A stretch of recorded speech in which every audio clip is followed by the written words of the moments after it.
তোমার কত জায়গা উদ্দেশ্য রয়েছে, তুমি এতে আসি বসি আছো। কি করবে কও? আজকে না আগে কাজে অবশ্য যাওয়া কথা, বিয়ে করানি কথা, তুমি এতে আসি বসি আছো। তুমি কি পাগল হইছো নাকি? আমি যে তোমাকে বিয়ে করুম। কে বিয়ে না করবে কে? 2-3 বছর রিলেশন করার পর তুমি আজকে আমাকে বিয়ে করবেন না? আমি আর বিয়ে করার জন্য আর রিলেশন করছি নাকি? তাহলে কি তুমি আমার জীবন নিয়ে খেলা করার জন্য রিলেশন করছো? তোমার সাথে রিলেশন করছি মজা নেওয়ার জন্য।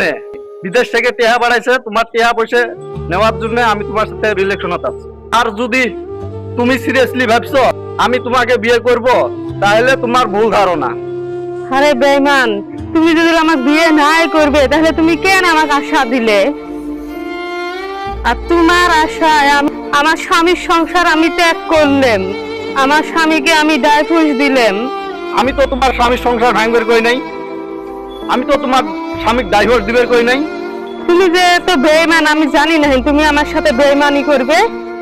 আজ তোমার আশায় আমি আমার স্বামীর আশা বাদ দিছি। আমার যে একটা সন্তান আছে, সেই সন্তানের কথা আমি কোনো সময় ভাবি নাই, আর তুমি আমার সাথে এত বড় বেঈমানি করলে। এখন আমি কোথায় যাব, কি করব? প্লিজ আমার দুঃখগুলো বোঝার চেষ্টা করো। আমি এখন কোথায় যাব, কি করব?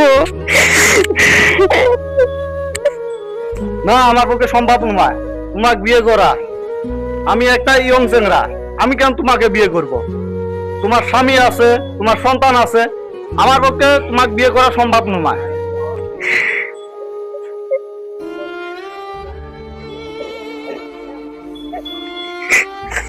আম্মা, তুমি যদি আরেক সময়কে বিয়ে করো, আমি জীবনও তা আব্বা করে দেখবো না। আম্মা কান্দিও না তো, চলো বাড়িতে যাই। আরে মা, আজকে থেকে সব শেষ হয়ে গেল রে মা।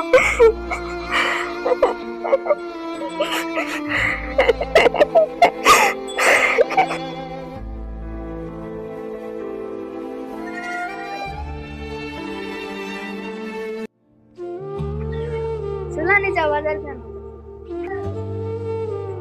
কি হয়েছে, তুই কান্দাস কেন? আরে আমার সবকিছু শেষ। সার আশায় আমি স্বামীকে ডাইভোর্স দিলাম, তাই আজ আমার সবকিছু শেষ করে দিল। আমার সাথে বেঈমানি করলো। আমি তো তখনই কইছি যে ডাইভোর্স করিস না, আমার কথা শুনলি না। এরপর তোর একটা ভালো স্বামী আছিল, তা তুই ওই স্বামী কষ্ট দিলি, এরা তো কষ্ট নিজে পাবি।